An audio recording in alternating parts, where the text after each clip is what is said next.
할렐루야. 할렐루야. 네. 오늘도 예배 자리에 나오신 우리 DFC들 한 분 한 분 진심으로 환영하고 축복합니다. 네. 우리 시간 나갈 때 먼저 옆 사람하고 이렇게 인사했으면 좋겠습니다. 반갑다 친구야. 네. 유일하게 선교사님한테 반말할 수 있는 시간입니다. 네. 반갑다 친구. 네. 서로 이렇게 환영하면서 인사하면 좋을 것 같습니다. 네. 시험 기간 가운데도 이제 예배 자리에 나오신 한 분 한 분 하나님께서 기뻐하실 줄 믿습니다. 여러분, 근데 오늘 예배 자리 가운데 왜 나오셨습니까? 네. 어떤 마음으로 혹시 나오셨나요? 목요일이니까 나오셨겠죠. 네, 목요일 채플 시간이니까. 네. 우리가 이 시간 함께 이 자리에 있는 것은 우리가 하나님을 찬양하기 위해서 있는 줄 믿습니다. 또한 우리 하나님을 예배하기 위해서 있는 줄로 믿습니다. 우리 시간 찬양할 때 우리 마음과 우리의 집중이 시간 가운데 함께 하시는 하나님께 온전히 향할 수 있게 우리가 그런 마음으로 시간 함께 찬양하며 나아갔으면 좋겠습니다.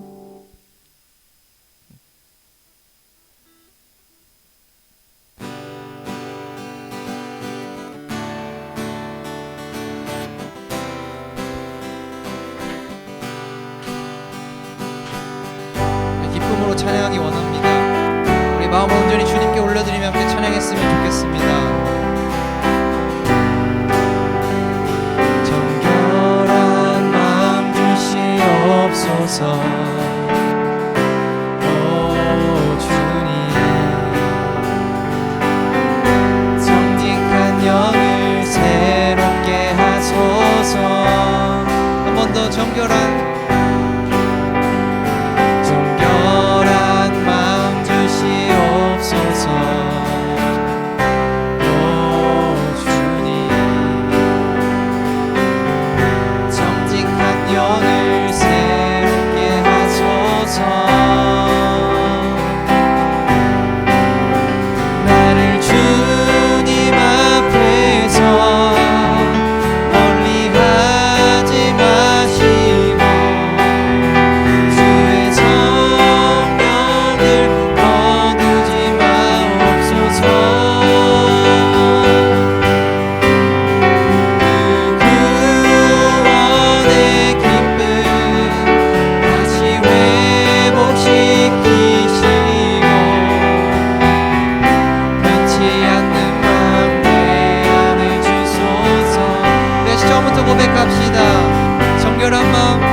어떠한 시련이 와도 수많은 유혹 속에도 신실하신 주님 약속 나 붙들리라.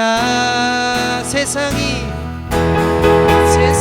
이해 못하고 우리를 조롱하여도 신실하신 주님 약속 나 붙들리라. 돌아서지 않으리. 1절의 가사로 고백합시다. 주님 뜻대로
뒤돌아서지 않겠네.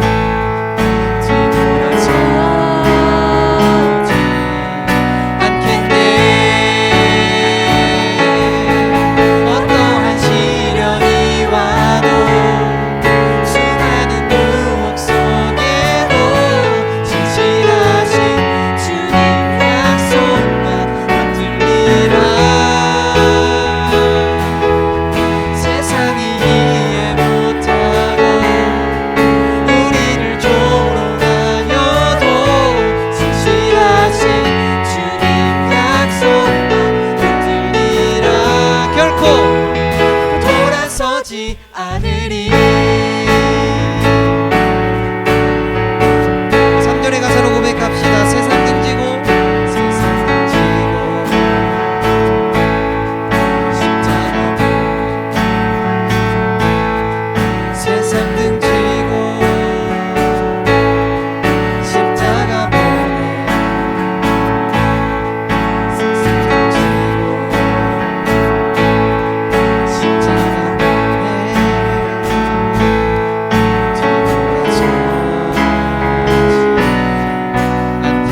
이것이 우리의 고백입니다. 뒤돌아서지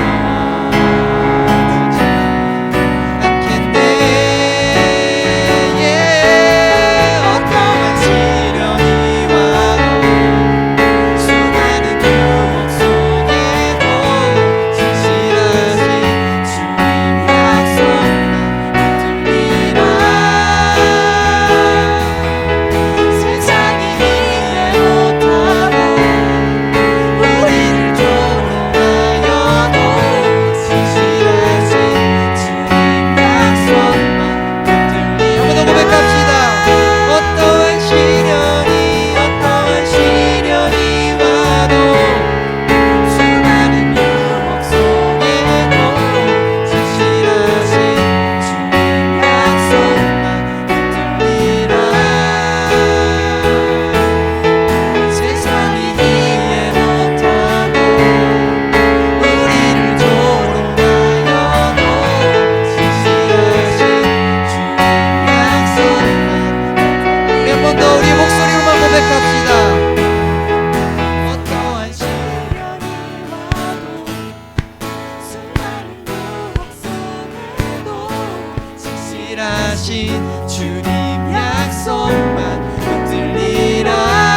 세상이 이해 못해도 세상이 이해 못하고 우리를 조롱하여도 신실하신 주님 약속만 붙들리라.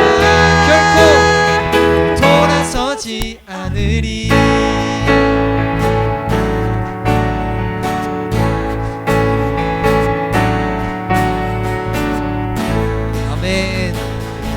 고백이 되기 원합니다.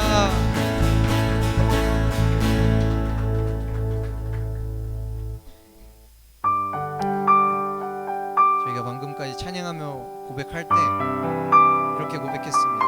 어떠한 시련이 와도 수많은 유혹 속에도 신실하신 주님 약속 나 붙들리 결코 돌아서지 않으리. 이렇게 고백했습니다. 여러분들 정말 이러한 고백으로 살아가기 원하십니까? 그렇게 살아가기 원하시는 분들은 이 시간 자리에서 일어나셨으면 좋겠습니다. 이 시간 우리가 자리에서 일어나서 함께 찬양하며 나아갈 때 다음으로 우리가 부를 찬양은 삶으로라는 찬양 부를 텐데 정말 이 고백이 우리의 삶이 되어지길 간절히 소망하는 마음으로 함께 찬양했으면 좋겠습니다. 세상의 부와 세상의 명예 세상 자랑 모두 내려놓고 날 구한 십자가 날 시킨 보혈 주의 은혜를 깊이 생각합니다.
영혼이 먼저 반응하고 우리의 심령이 반응하고 그로 말미암아 그 말씀이 우리의 가슴 가운데 새겨지고 우리의 삶으로 이어지는 그런 예배의 시간이 될 수 있게 해달라고 우리 두 가지의 기도 제목 놓고 우리 주님 이름 한번 부르고 기도하며 나아갑시다. 주여! 오늘 예배 시간을 주님 앞에 올려드립니다. 오늘 말씀을 기대하고 소망하며 나아갑니다. 오늘 말씀 전해주신 김민호 선교사님을 주님께 올려드립니다. 주님의 귀한 종 오늘 이 말씀의 자리 가운데 주님께서 세우셨사오니 말씀을 선포하시는 그 시간 가운데 하나님 주님께서 감동 주셔서 성령님 역사하셔서 주님께서 말씀하시면 그 말씀이 변함없이 전해지는 그런 시간이 될 수 있게 하소서. 여러분 이곳 가운데 성령 하나님의 역사하심이 충만히 일어나는 그런 시간이 될 수 있도록 하나님을 베풀어주시고 주님 함께하여 주시옵소서.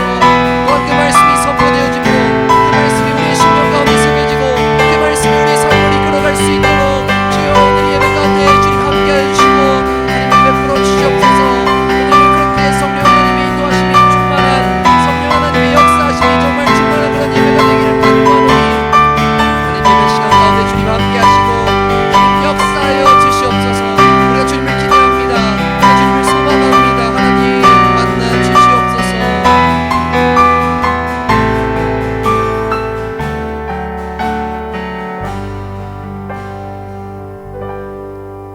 사랑이 많으신 주님 감사합니다. 오늘도 예배 시간을 허락하셔서 우리가 함께 모여서 한 분이신 그 주님 앞에 찬양하고 예배할 수 있게 해주심에 감사드립니다. 하나님 오늘 있을 말씀을 기대하고 소망합니다.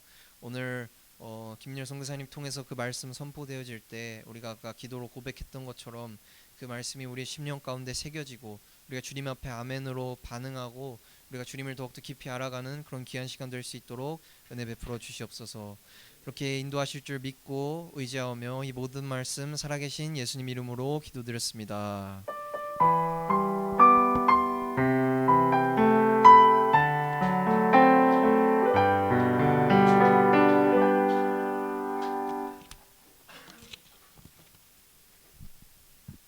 네, 오늘 말씀 본문은 민수기 14장 1절에서 12절 말씀입니다.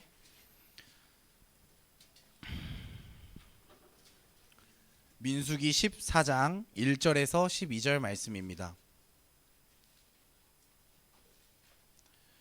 오늘은 말씀을 찾아야 될 일들이 좀 있습니다. 그래서 혹시나 내가 아직 말씀 찾는 게 어렵다고 생각하시는 분은 옆에 찾아가셔서 또는 한 명 가지장이 이렇게 붙어주셔서 좀 도와줄 수 있었으면 좋겠습니다.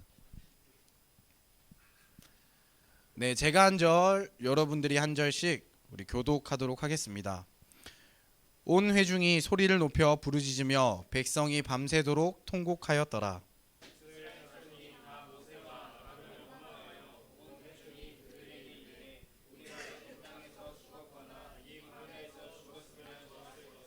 어찌하여 여호와가 우리를 그 땅으로 인도하여 칼에 쓰러지게 하려 하는가? 우리 처자가 사로잡히리니 애굽으로 돌아가는 것이 낫지 아니하랴.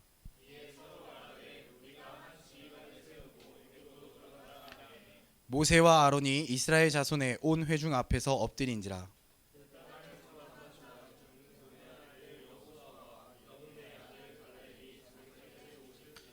이스라엘 자손의 온 회중에게 말하여 이르되 우리가 두루 다니며 정탐한 땅은 심히 아름다운 땅이라.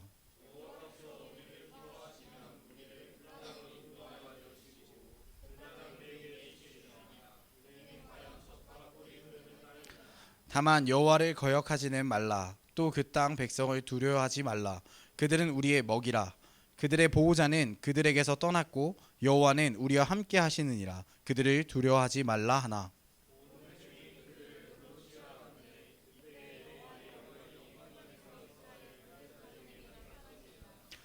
여호와께서 모세에게 이르시되 이 백성이 어느 때까지 나를 멸시하겠느냐? 내가 그들 중에 많은 이적을 행하였으나 어느 때까지 나를 믿지 않겠느냐?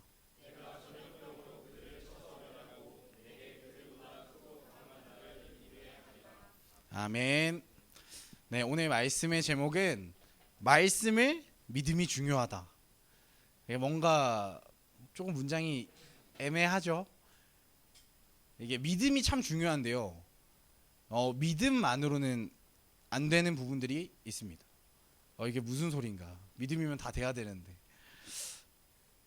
일단은 그런 믿음이라고 하는 것을 먼저 여러분들에게 한번 물어보려고 합니다. 여러분들 가운데 신뢰할 수 없는 사람이 있다라고 한번 생각해 보세요. 내가 이 사람은 신뢰가 안 되는 거예요. 믿을 수가 없어. 네, 예찬가죠. 만약에 그런 사람이 내 친구로 있다라고 생각하면, 나랑 가까운 사이에 있다고 생각하면 그 관계는 어떻게 될까요? 네, 멀어질 수 있습니다. 뭐 이런 상황들이겠죠. 나랑 이 친구랑 계속 모이기로 했는데 매번 늦어요. 또는 돈을 갚아야 되는데 빌렸는데 이 시간에 갚기로 했는데 매번 갚지 않아요. 뭐 다른 믿음이 생길 수도 있죠. 이 친구는 무조건 30분은 늦는구나, 이렇게 생각할 수도 있겠지만, 그것이 아니라 점점 이 친구랑 약속을 잡기 껄끄러워지고, 이 친구에게 뭐 돈을 빌려주라는 얘기 아닙니다. 네, 빌려주는 것이 아마 힘들어질 것입니다. 제가 그래서 가지 모임 하고 있는 우리 준하 가지원한테 물어보려고 합니다. 준하 가지장은 저를 얼마나 신뢰하시나요? 100% 신뢰해요? 제가 이게 맞는지 아닌지 지금 테스트 해보겠습니다. 그러면 저에게 돈 10,000원을 빌려주실 수 있나요? 10,000원도 안 돼요? 10,000원 돼요? 10,000원 돼요? 그러면 사실 이건 너무 작잖아요. 여러분들도 사실 10,000원 정도 나도 민열 선교사한테는 가능하지, 이런 표정이에요. 그러면 여러분, 준하한테 물어보는 겁니다. 1억을 빌려달라고 하면 빌려줄 수 있나요? 사실 100만 원을 적었다가 100만 원도 준하는 가능하다고 할 것 같아서. 아니에요? 아니래요. 죄송합니다. 제가 제 가지원을 너무 높게 평가했습니다. 그런데 여러분들, 이 돈을 빌려주는 것을 얘기했을 때 여러분들은 어떤 부분들을 생각했나요? 돈의 가치, 이 돈은 얼마나 가치가 있지? 또는 이 돈을 나는 어디에 쓸 수 있지? 또는 이 돈은 어떻게 내가 얻었지? 등등의 많은 것들을 우리가 정보로서 가지고 있게 됩니다. 그러면서 이 사람에 대한 데이터가 있을 거 아니에요. 이 사람과 내가 가지고 있는 돈의 가치를 이제 비교해 보는 겁니다. 그러면서 그래, 내가 이 정도 가치의 돈을 가지고 있는데 이 사람한테는 줄 수 있겠어? 라고 생각하는 부분이 약간 믿음, 신뢰라고 할 수 있겠죠. 오늘 말씀의 제목은 말씀을 믿음이 중요하다인데, 제가 갑자기 돈 얘기를 한 이유가 신뢰 테스트 통해서 여러분에게 돈을 받으려고 하는 것이 아니라, 믿음에 대한 부분을 여러분들에게 이야기하면서 여러분들이 그럼 신뢰하는 요소, 내가 어떤 부분으로 믿음을 가지고 있지? 라는 것들을 한 번 더 물어보기 위해서 이 부분들을 얘기했습니다. 어떤 얘기냐? 지훈가지장에게 물어볼게요. 지훈가지장이 신뢰할 수 있는 사람은 어떤 사람인가요? 엄마 아빠. 오늘은 가지장 특집으로 가겠습니다. 유성훈 가지장, 어떤 사람이 신뢰할 수 있나요?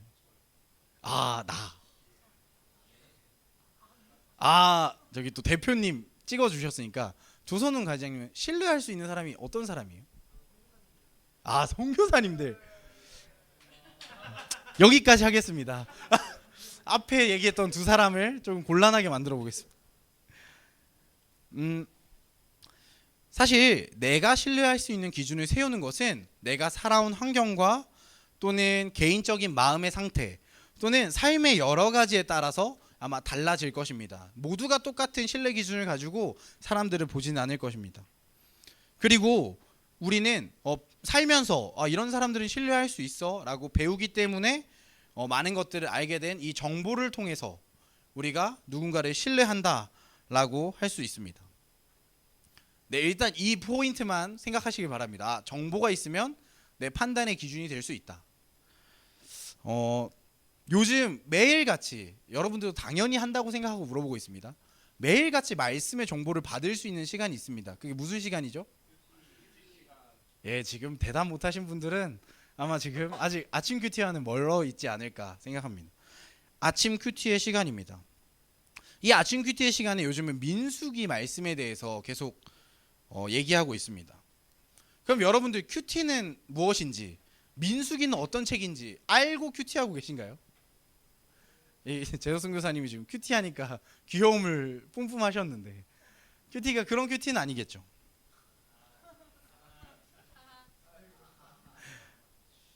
여러분들은 말씀을 묵상할 때 어떠한 마음으로 묵상을 하시나요? 그냥 생각해 보세요. 이거 뭐 얘기하기에는 우리가 너무 많으니까. 특히 요즘 민수기 말씀을 묵상하면서 어떤 걸 느끼시나요?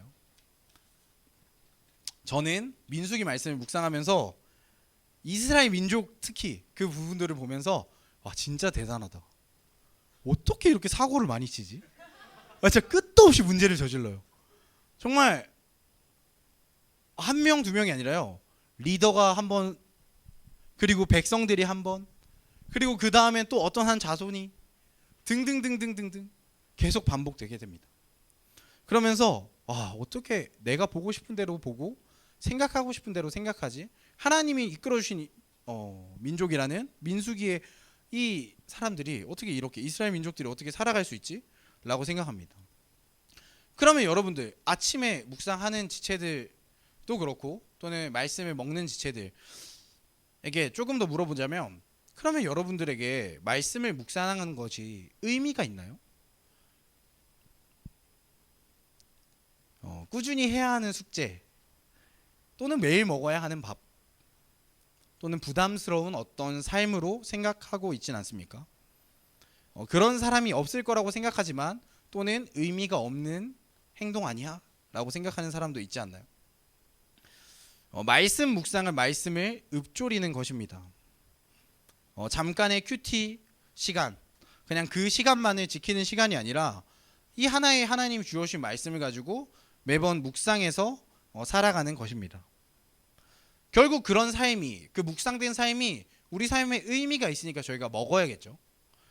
그래서 오늘 먼저는 민수기가 어떤 책인지 알아보고 이 민수기 오늘의 이 14장 말씀에서 우리에게 주시는 말씀이 무엇인지를 더 자세히 보도록 하겠습니다. 민수기는 출애굽한 애굽 이집트라는 나라에서 출애굽한 민족들이 시내산에서 1년을 거주하고 그 뒤에 가데스 바네아라는 곳이 있습니다. 제가 사실 이걸 안 하고 그냥 사진 하나를 넣었었는데 제가 배운 게 있으니까 한번 해보도록 하겠습니다.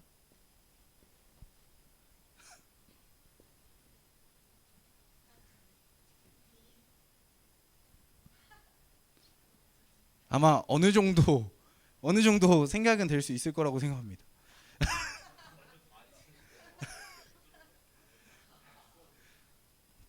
네, 그 이집트 쪽에서요. 결국 시내산이 이쪽에 있는데 이쪽 여기 맞죠? 감사합니다. 이쪽에 시내산이 있습니다. 그래서 출애굽을 해서 홍해를 건너서 이 시내산에 도달해서 이스라엘 민족들이 여기서 하나님의 율법도 받고요. 명령도 받으면서 1년을 있었습니다. 그리고 나서 여기 있는 가데스 바네아라는 곳까지 이제 행진을 쭉 했습니다. 그리고 이 곳에서 결국 정탐꾼을 보냈는데 거기서의 그 부정한 얘기를 하게 되고 거기서 하나님의 진노를 받아 이 방황을 했다고 하는데 이 방황이 여기서 이렇게 돌았다는 게 아니라 이제 크게 돌아서 이쪽까지 죄송해요. 그림을 잘못 그렸는데 이렇게 가게 됐다는 얘기입니다. 자, 무슨 말이냐 지금 나 도통 모르겠다라는 표정인데요.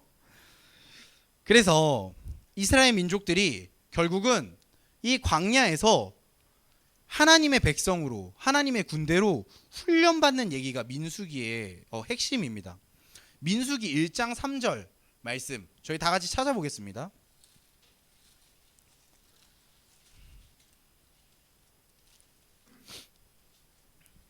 시작. 이스라엘 중 20세 이상으로 싸움에 나갈 만한 모든 자를 너와 아론은 그 진영별로 계수하되. 아멘. 말씀에서 보면 싸울 수 있는 사람들을 계수하라고 합니다. 이 이유는 지금 가나안으로 들어가는 땅, 여기 하나님이 주시겠다고 하신 약속의 땅은요, 이미 살고 있는 거주민들이 있어요. 그래서 이 거주민들을 무찔러야 되는 사람들이 바로 지금 방황하고 있는 이스라엘 민족입니다. 왜냐하면 이 민족들은 너무나 많은 죄악들이 있었기 때문에 하나님께서 모두 다 남겨놓지 말고 진멸하라고 하셨거든요. 그래서 그렇게 하나님의 군대로 세워가는 모습들을 하나하나 보여주는데요. 거기에 계속해서 반복되는 모습이 보입니다. 그것은 하나님의 은혜가 임하고요. 그 삶으로 살아가다가 백성들이 불평하게 됩니다. 그리고 그 불평에 대해 하나님은 벌을 하시거나 움직여 주시고요. 결국 그것을 받은 백성들은 회개하게 됩니다. 그리고 다시 하나님께서 명령하셔서 또 행동하게 됩니다. 한마디로 불평하고 죄를 저지르고 그리고 하나님께서 그것을 용서해 주시고 그리고 다시금 어떻게 살아가라고 말씀해 주시고 이것의 반복입니다. 민수기의 이야기가 저는 참 우리의 인생과 좀 비슷할 수 있겠다라고 생각했습니다. 그런데 하나님께서 이끌어 주셨다고 했잖아요. 그 출애굽이라는 것은 이집트에서 나왔다는 건데 거기서부터 하나님이 정말 많은 은혜를 주셨거든요.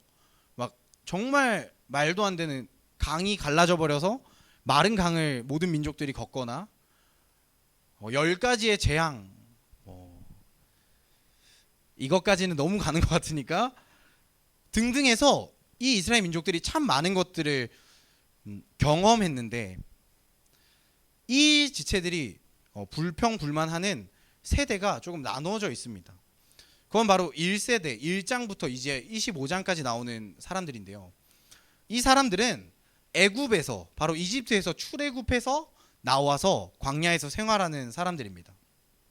이 사람들의 특징은요, 불평이 많습니다. 구원의 감격을 잊어버리고 계속해서 자신의 과거의 삶과 비교하는 삶을 삽니다. 과거의 삶이 절대 편안한 삶이 아니었거든요. 이 사람들은 노예 생활을 했던 사람들이었어요. 더 심해진 상태에서 출애굽을 한 건 맞지만 생각보다 그렇게 편하지 않은 삶을 살았던, 그리고 부유한 삶을 살았던 건 아닌데 하나님께서 은혜로 이들의 생명을 지켜주시고 새로운 땅으로 옮겨가시는데 만족하지 못하고 계속해서 불평을 합니다. 그 이후 광야에서 출생된 민족들은 하나님의 인도해 주심을 그래도 바로 보고 좀 만족하는 세대들로 자라나게 됩니다. 네, 전체적인 민수기에 대해서 조금 얘기를 했고요. 바로 오늘 말씀의 본론 직전의 상황을 조금 더 얘기를 하자면 이스라엘 민족들이 가데스 바네아라는 곳에 와서 하나님의 명령에 따라서 12명의 정탐꾼을 보냅니다. 이 사람들은 하나님이 명령하셨고 시키신 대로 거민이 약한지 강한지 또는 많은지 적은지 사는 땅이 좋은지 안 좋은지 비옥한지 나무가 있는지 없는지 그리고 열매가 어떤지 등등 해서 그 나라에 대한 전반적인 걸 조사하면서 쭉 다니게 했습니다. 그래서 40일 동안이나 그 땅들을 쭉 정탐하면서, 이 위에 있는 땅들이에요. 이 위에 있는 땅들을 쭉 정탐하면서 왔다 갔다 했는데 그 땅에 대한 것들을 다 경험한 사람들이 두 가지 부류로 나눠지게 됩니다. 한 부류는 그것에 대해서 긍정적으로 계속 이야기를 하고 하나님의 은혜를 선포합니다. 그리고 또 한 부류는 그 땅에 대해 악평을 하고 처음에는 좋은 얘기를 하지만 계속해서 우리는 그 땅에 갈 수 없다, 가봤자 죽는다 라고 얘기를 하게 됩니다. 그리고 그 얘기를 들은 사람들이 오늘 말씀, 오늘 14장 말씀에 처음 등장하게 되는 것입니다. 저희 14장 1절 말씀 같이 읽어보겠습니다. 시작. 온 회중이 소리를 높여 부르짖으며 백성이 밤새도록 통곡하였더라.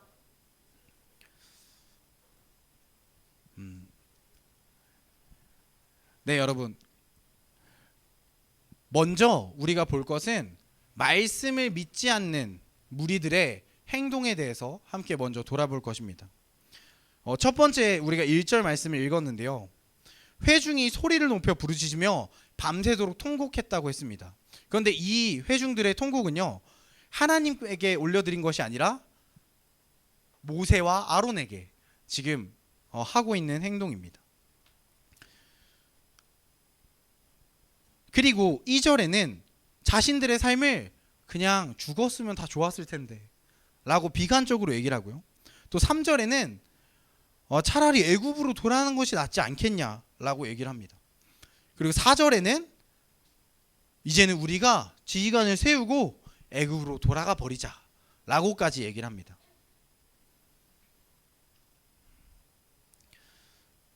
이들의 모습에서 좀 요약을 해보자면 이들은요, 자신의 열심으로 간절히 구합니다. 그리고 자신의 생각으로 열심히 계산합니다.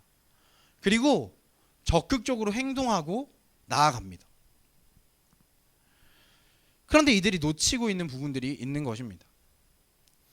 이스라엘 민족들이 결국 이곳에 오게 됐고 출애굽하게 된 가나안 땅으로 가는 이유는 하나님이 약속하셨고 하나님이 그 땅을 주시겠다고 하신 그 약속에 믿음으로 반응했기 때문에 올 수 있었습니다. 그리고 하나님이 전적으로 모든 것을 이끌어 주시기 때문에 가능한 것입니다. 출애굽기 3장 17절에서도 말씀을 하셨고요. 창세기 13장에서는 아브라함에게, 그리고 창세기 28장에서는 야곱에게 그 대를 이어서 계속해서 그 옛날부터 주어진 그 약속의 말씀을 성취하고 계신 중입니다. 이스라엘 백성들은 정말로 그 말씀 약속에 따라서 이동하였고 핍박받던 그곳에서 벗어나게 되었습니다.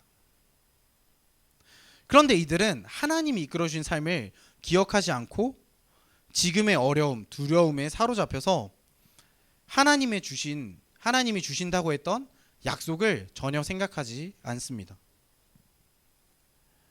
이들의 생각과 행동에는 하나님의 약속은 전혀 없습니다. 오히려 자신이 경험했고 자신이 살았던 그 애굽에서의 정보가 이들을 움직이는 것입니다. 계속해서 광야를 돌고 있는 이 백성들, 이제는 40년 동안 돌아야 되는 이 백성들의 생각이 여러분은 합당하다고 생각하시나요?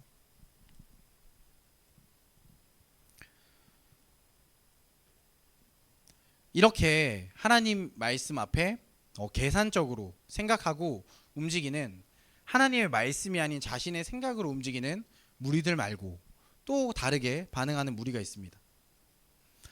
이들의 행동을 좀 보면서 내가 믿음을 통해서, 하나님의 말씀을 믿는 믿음을 통해서 사는 것이 무엇인지 조금 더 생각하기 바랍니다. 5절에서 10절까지의 말씀인데요, 우리 함께 읽도록 하겠습니다. 시작. 모세와 아론이 이스라엘 자손의 온 회중 앞에서 엎드린지라 그 땅을 정탐한 자 중 눈의 아들 여호수아가 여분네의 아들 갈렙이 자기들의 옷을 찢고 이스라엘 자손의 온 회중에게 말하여 이르되 우리가 두루 다니며 정탐한 땅은 심히 아름다운 땅이라 여호와께서 우리를 기뻐하시며 우리를 그 땅으로 인도하여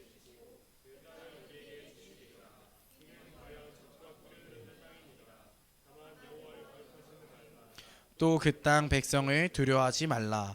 그들은 우리의 먹이라. 그들의 보호자는 그들에게서 떠났고 여호와는 우리와 함께 하시느니라. 그들을 두려워하지 말라 하나. 그들을 돌로 치려 하는데 그때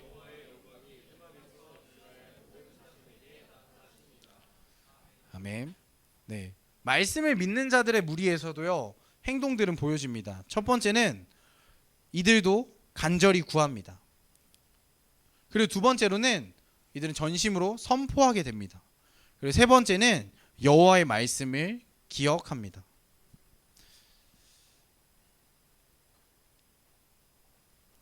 (5절의) 말씀에서 보면 온 회중 앞에 엎드린지라라고 되어 있습니다. 이 엎드렸다는 것은 백성들이 무서워서 그들 앞에 엎드렸다는 모습이 아닙니다. 하나님 앞에 온전히 엎드려서 가장 낮아진 자세로 하나님께 모든 것을 맡겨드리는 모습의 모습입니다. 그리고 6절에서 7절의 말씀을 보면 여호수아와 갈렙은 자신의 옷을 찢고 회중에게 선포를 하고 있습니다. 이것은 하나님의 말씀에 따라서 이들이 행동하지 않고 자신의 계산으로만 행동하는 것에 굉장한 분노의 모습을 표하고 있는 것입니다. 그 시절에는 자신의 옷을 찢는 행위 자체가 감정의 표현의 최고라고 얘기합니다. 그리고 9절에서 보면 여호와를 거역하지 말라. 그리고 여호와는 우리와 함께 하시느니라 라고 해서 이 가나안 땅으로 가는 길의 끝에는 결국 이 길은 하나님이 주신 길이라는 것을 이야기합니다. 앞에 부분에 있는 말씀을 모르는, 말씀을 믿지 않는 무리들과 말씀을 믿는 자들의 무리의 차이점은요, 말씀을 믿지 않는 사람들은 결국 결정권자가 자신입니다. 내가 결정하고 내가 행동하고 내가 생각하게 됩니다. 그런데 말씀을 믿는 무리들은요, 결국 하나님이 결정권자입니다. 하나님이 말씀하신 것, 그리고 하나님이 말씀하실 때까지 낮아지는 것, 그리고 결국은 그 말씀 따라서, 하나님이 주셨던 말씀 따라서 가나안 땅으로 인도하실 것이라고 당당하게 얘기하게 됩니다. 여러분들이 그 이스라엘 백성이라고 생각을 해보면 떠나고 싶은 마음이 가득하고 내 계산이 가득한데 앞에 리더들이 그냥 한 명은 엎드려 있고 한 명은 자기 옷 찢으면서 하나님의 말씀을 좀 기억해봐 라고 계속해서 얘기하고 있다면, 그런데 이미 내가 얻은 정보는 우리는 그곳에 들어가면 100점 100패다. 거기에는 거인들이 있고 우리들은 싸움 한번 해보지 않은 이런 사람들인데 우리가 거기에 들어가라고? 거기는 죄악이 풍성한 만큼 정말 악한 민족들인데 우리가 그곳으로 들어가라고? 라고 생각할 수 있습니다. 여러분들의 문제가 만약에 있는데 여러분들이 선교사님께 그 문제를 얘기했습니다. 그런데 선교사님께서 그래, 기도하자 라고 하신다면 여러분들의 마음이 시원하신가요? 그럼 다른 걸 또 물어보겠습니다. 내가 빨리 결정을 내리고 싶고 이 문제의 해결을 빨리 내야 되는데 선교사님께서 그 얘기를 듣고 그래, 기도하자 라고 얘기한다면 여러분들 다음에 선교사님에게 가서 고민을 얘기하겠습니까? 아마 아무도 얘기하지 않을 것입니다. 지금 표정을 봐서는 몇 명은 얘기할 것 같아요. 그래도 나도 기도해야지 하는 것 같긴 합니다. 이런 상황적인 부분을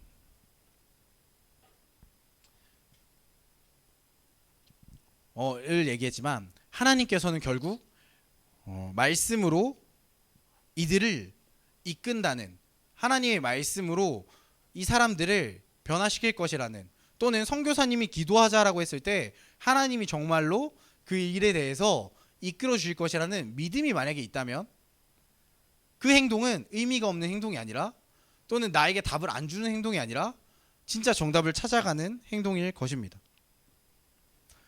그러나 믿음이 없는 사람 앞에서 우리가 이렇게 얘기했을 때 믿음이 없는 사람들의 반응은 결국 10절의 말씀과 똑같습니다. 온 회중이 그들을 돌로 치려 하는데, 앞에서 영적인 인도자가, 지금까지 계속해서 은혜를 가지고 인도했던 이 인도자가 하나님께 기도하고 하나님의 여호와 이름을 외치고 있는데 결국 사람들은 돌로 치려고 합니다.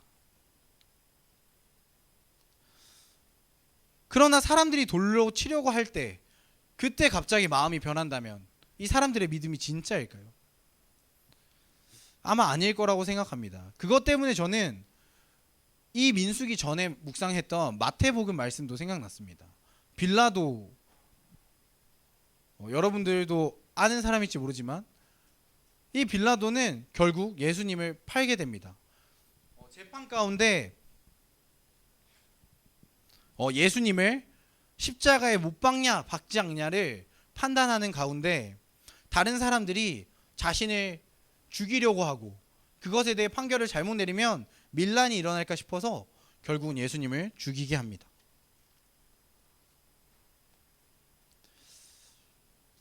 그 빌라도도 예수님이 어떤 사람인지 몰랐던 것이 아닙니다. 분명히 어떤 분인지 범상치 않은 분임을 알았음에도 그렇게 행동하게 됩니다. 왜냐하면 완전한 믿음이 없었기 때문입니다. 자신의 정보로는 믿음이 없었기 때문에 하나님이 끝까지 구원해 주실 것을 완전히 믿지 못했기 때문에 차라리 지금 내가 사는 것이 더 자신의 정보에는 옳은 정보였기 때문입니다.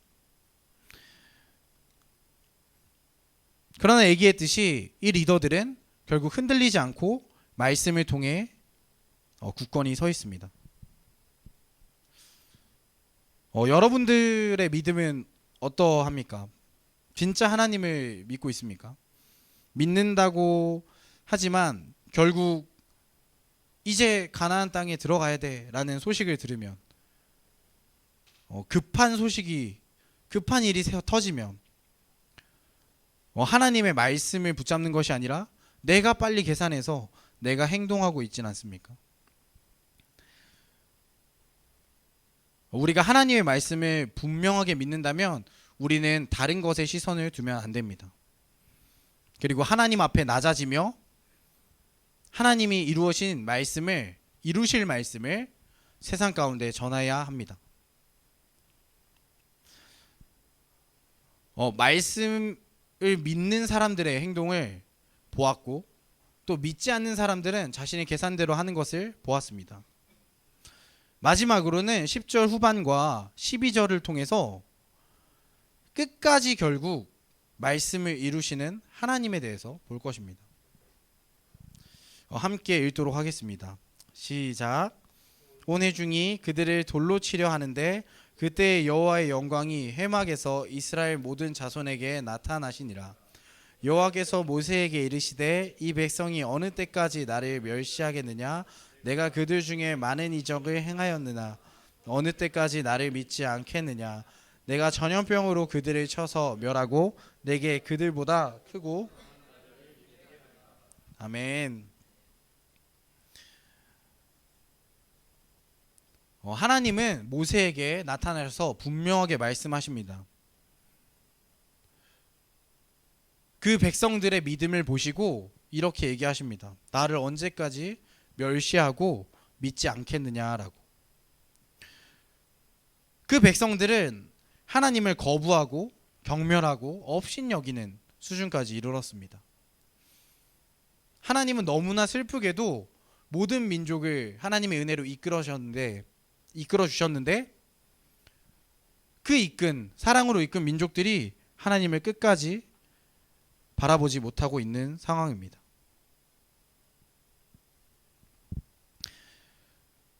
이들이 하나님의 은혜를 경험하지 못한 것이 아닙니다. 하나님의 은혜를 분명히 경험했습니다.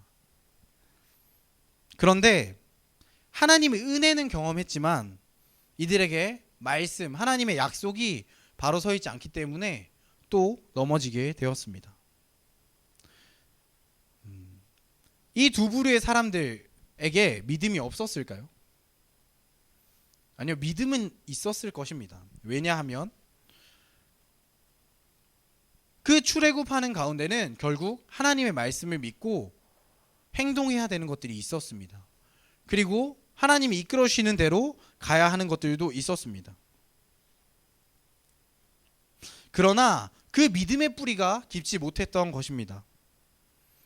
그래서 자신에게 유익하고 좋은 말씀 또는 상황이 연출되었을 때는 그것을 바라보고 하나님을 외쳤지만 세상과 비교하고 내가 생각해 보았을 때 이것이 더 합리적이라고 생각하고 좋은 판단이라고 생각하면 그것으로 선택을 하고 살아가게 되는 모습입니다.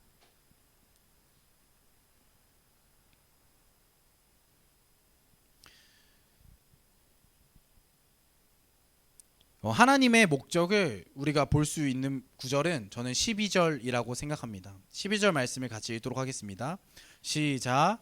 내가 전염병으로 그들을 쳐서 멸하고 내가 그들보다 크고. 아멘. 결국 이 믿음의 사람들을 이끌고 가고 이 말 안 듣는 사람들을 용서해 주시고 다시금 은혜로 경험하게 하여 주시고 이 삶들을 반복하면서 하나님이 이들을 이끄시는 이유는 하나님이 약속하셨던 말씀, 가나안 땅에 들어가 너희들이 온 민족을 이루고 한 나라를 이루게 하는 그 말씀이 있기 때문입니다. 그러나 그렇다고 이스라엘 민족들이 가나안 땅에 들어가서 잘 먹고 잘 사는 게 하나님의 목적일까요?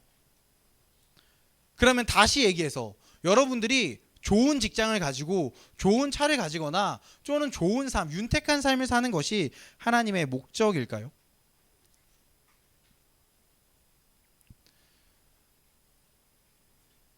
하나님이 가나안 땅에 들어가서 이스라엘 백성들을 살게 하는 것은요, 세상 문화에 찌들어 있는 그 가나안 민족들을 다 없애고 하나님의 나라, 하나님의 군대를 세우기 위해서입니다.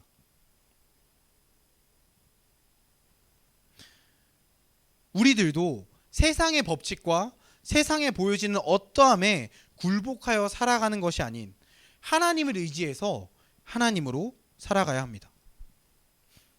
이성적으로 생각하고 우리가 정보를 보았을 때 와, 이것은 부딪혀 보면 백전백패야 라고 생각이 들어도 정말 판단되는 이 싸움 안에서도 하나님이 함께 하시면 이건 승리야 라고 선포할 수 있는 여러분들의 믿음이 있어야 합니다.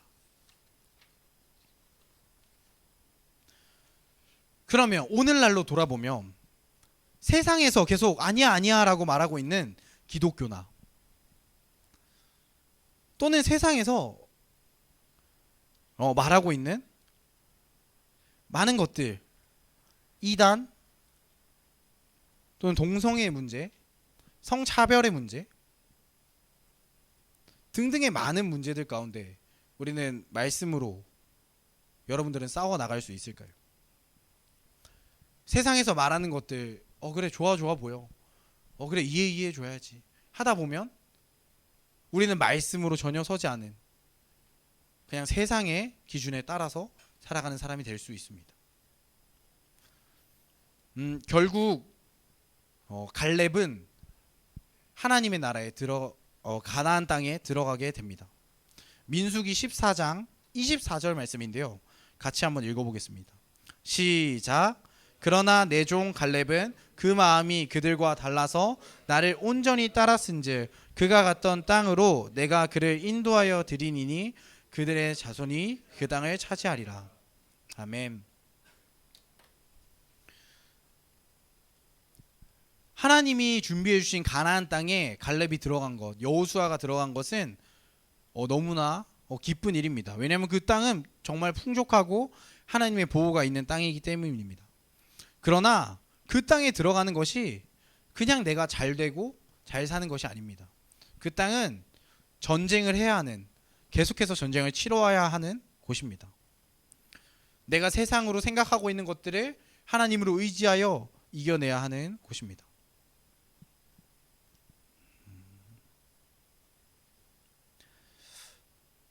말씀을 정리하겠습니다.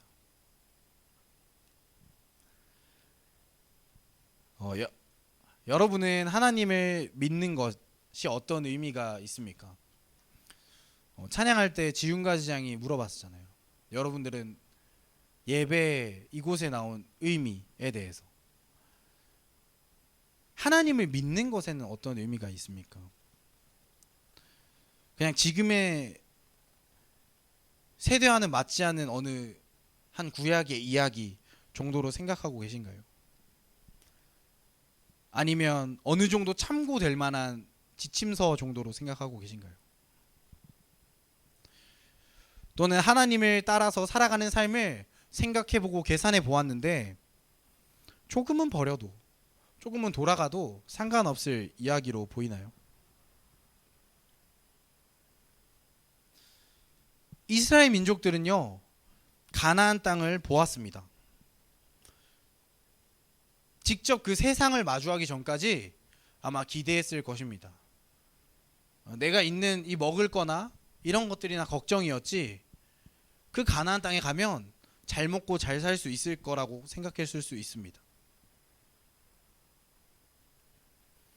그런데 그들이 결국 그 세상의 강함을 보고 세상을 이길 수 없다는 것을, 내 힘으로는 이길 수 없다는 것을 직시하고 나타난 모습이 오늘 본문의 모습입니다. 한 부류는 하나님으로 통해 우린 이길 수 있어, 하나님은 말씀하셨어 라고 얘기하는 사람들이 있고요. 다른 한 부류는 우린 질 거야, 우린 메뚜기와 같아, 우린 다 죽어, 차라리 애굽으로 돌아가자, 노예 종살이를 차라리 하더라도 그곳으로 돌아가자 라고 얘기합니다. 구약의 얘기를 들어서 여러분들이 마음에 확 와닿진 않을 수 있을 것 같습니다. 그럼 조금 더 바꿔서 얘기해 보겠습니다. 여러분들이 대학이라는 곳에 왔습니다. 대학이라는 곳에 와서 쌓아야 하는 스펙 또는 내가 해야 되는 활동들, 시험, 공부 또는 자격증, 진짜 내가 해야 되는 것들이 세상 앞에서 보이게 됩니다. 그 허들이 생각보다 굉장히 높고, 열심히 살아야겠구나, 나 이거에 집중해야겠구나 라는 것을 실감하게 할 것입니다. 그런데 그 정보들, 세상에서 어떻게 잘 살고 세상에서 어떻게 이기고 세상에서 어떻게 승리하는지에 대한 정보들이 나에게 들어오게 되니까 우리도 가나안 땅 앞에 이스라엘 민족들처럼 위축되고 두려워지기 시작합니다. 그래서 그래, 나도 그냥 세상 사람으로 살아가야겠다, 그 노예살이하던 그곳으로 돌아가서 그냥 사는 게 더 나은 것 같다, 하나님을 통해 저걸 어떻게 뚫어나가, 저것은 날 죽이는 일이야 라고 생각하게 됩니다.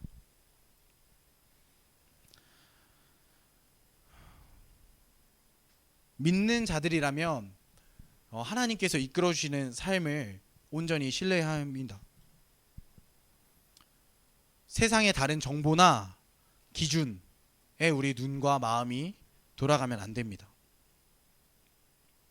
만약에 정말로 내 눈이 돌아갔다면 우리도 이스라엘 민족들과 똑같이 애굽이 좋았어, 애굽으로 가야 돼, 우리의 리더를 세우자 라고 하고 있을 것입니다. 지금 세대는 저는 싸워야 하는 시기라고 생각합니다. 그 싸워야 하는 시기가 그냥 진짜 나가서 막 패고 이런 게 아니라, 또는 그냥 나랑 아닌 사람을 보고 계속해서 선포하는 것이 아니라,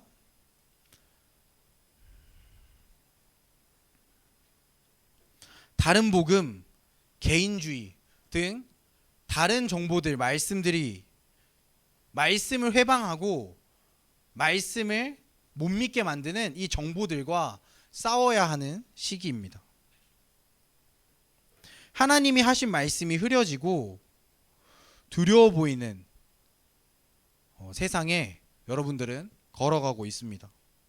그리고 아마 세상을 살아가면 살아갈수록 세상에 더 무릎 꿇을 수밖에 없을 수도 있습니다. 우리는 세상 가운데 하나님이 주신 말씀을 들고 찾아가야 합니다. 그렇게 우리에게 세 가지의 모습, 오늘 믿는, 말씀을 믿는 그 사람들의 모습과 같은 세 가지의 모습이 있어야 됩니다. 첫 번째는 고난 가운데 하나님께 기도해야 합니다. 그리고 두 번째는 하나님의 말씀을 분명하게 믿어야 합니다. 그리고 세 번째는 이루어진 말씀, 하나님이 이루실 말씀을 세상 가운데 선포해야 됩니다. 이것은 모세와 아론, 여호수아와 갈렙이 정확하게 했던 행동들입니다.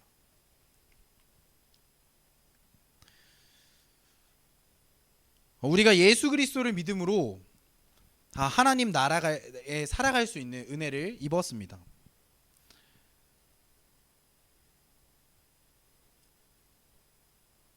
그래서 우리가 지금 이 자리에 나와서 또 하나님의 말씀을 듣고 또 하나님으로 살아가기 위해 발버둥 칩니다. 그러나 앞에서도 보았듯이 경험과 나의 믿음만으로는 우리는 또 넘어지게 될 것입니다.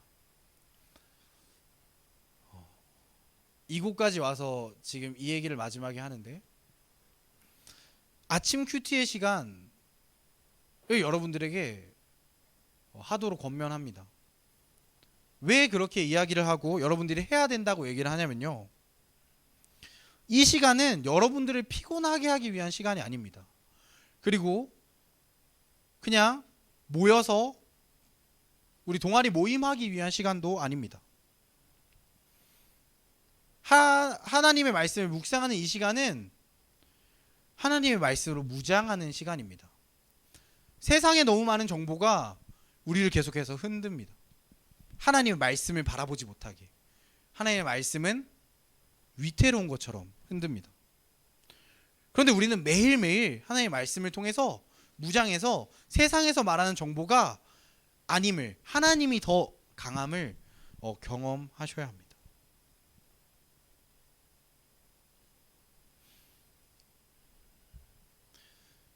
이 말씀을 준비하면서 저도 참 세상에 많은 것들로, 정보들로 또 넘어지려고도 했고 흔들리기도 했습니다. 선교 사임에도 그것들에 흔들리는 것이 있었습니다. 그러나 이 말씀을 큐티 시간에 묵상하면서 내가 넘어져 있는 삶이, 세상이 두려워서 피하는 것 같은 이 삶이 하나님으로 이기고 승리하고 나는 살아가는 사람인데, 말씀이 중심되어야 하는 사람인데, 고난 가운데 하나님께 기도하고 하나님이 해주신 말씀을 진짜 믿고, 그리고 세상 가운데 나는 말씀을 선포해야 되는 믿음의 사람인데 왜 이렇게 살고 있었을까? 늘 고민하게 됐습니다. 여러분들도 하루하루 말씀을 묵상하며 하나님을 붙잡길 소망합니다. 그리고 세상의 다른 복음에 넘어가지 않도록 말씀의 갑옷을 잘 무장하길 바랍니다. 그리고 하나님이 삶을 이끌어 주시며 그 삶을 결국 살아가게 해주심을 기억하시길 바랍니다. 우리가 믿음과 삶이란